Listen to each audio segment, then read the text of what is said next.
Easy steno YouTube channel पर आप सभी का स्वागत है।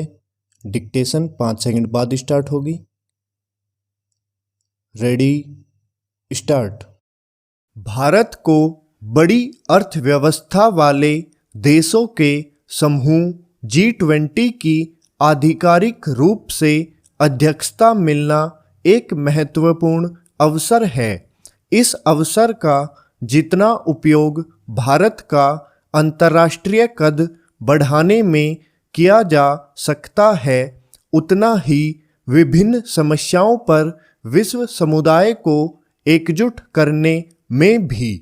प्रधानमंत्री ने G20 के आगामी सम्मेलन को वसुधैव कुटुंबकम की भावना के तहत आयोजित करने का संदेश देकर यह स्पष्ट कर दिया है कि उनका लक्ष्य दुनिया को दिशा देना और उन समस्याओं का समाधान एकजुट होकर खोजना है जिनका विश्व समुदाय सामना कर रहा है।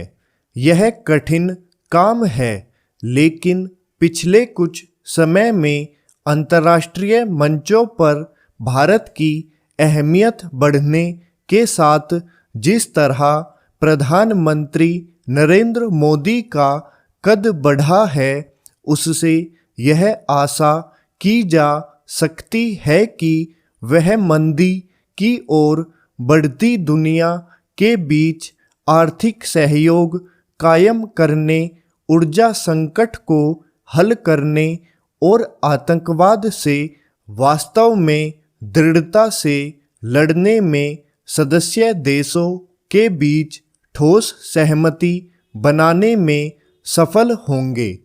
इसकी उम्मीद इसलिए की जाती है क्योंकि भारत ने अपनी स्वतंत्र और दृढ़ विदेश नीति से विश्व के सभी प्रमुख देशों को प्रभावित किया है। यूक्रेन युद्ध के चलते रूस और पश्चिमी देशों के बीच कायम तनातनी को यदि कोई देश खत्म कर सकता है तो वह भारत ही है। उचित यह होगा कि भारत इसके लिए प्रयत्न करे कि G20 सम्मेलन तक यूक्रेन युद्ध थम जाए। यह भारत के साथ विश्व समुदाय के भी हित में है। इससे G20 सम्मेलन की भी महत्ता बढ़ जाएगी और भारत की भी। यह मानने के अच्छे भले कारण है कि G20 की अध्यक्षता देशवासियों को भारत के बढ़ते कद का आभास कराने में सहायक बनने के साथ उनमें गौरव की भावना का संचार करने का भी काम करेगी। शायद इसीलिए देश के 50 से अधिक शहरों में 200 से अधिक कार्यक्रम आयोजित करने की रूपरेखा बनाई गई है। ये कार्यक्रम भारत की अंतर्राष्ट्रीय छवि और बेहतर बनाने के साथ देश के लोगों को यह संदेश देने का काम भी करेंगे कि भारत महाशक्ति बनने की राह पर है।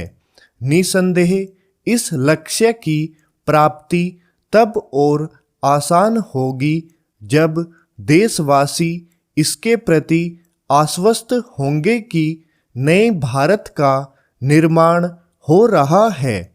चूंकि यह स्पष्ट है कि G20 सम्मेलन को लेकर आयोजित होने वाले विभिन्न कार्यक्रम पर्यटन उद्योग को बल देने के साथ विश्व के प्रमुख देशों को भारतीय उत्पादों से परिचित कराने का भी काम करेंगे। इसलिए इस सम्मेलन के कुछ लाभों की गिनती अभी से की जा सकती है। G20 की मेजबानी देश के लिए एक ऐसी उपलब्धि है जिसे विपक्षी दलों को भी दलगत राजनीति से ऊपर उठकर देखना चाहिए, इसलिए और भी क्योंकि विदेश नीति से जुड़े विषय दल विशेष के नहीं बल्कि समूचे देश के होते हैं। स्टॉप।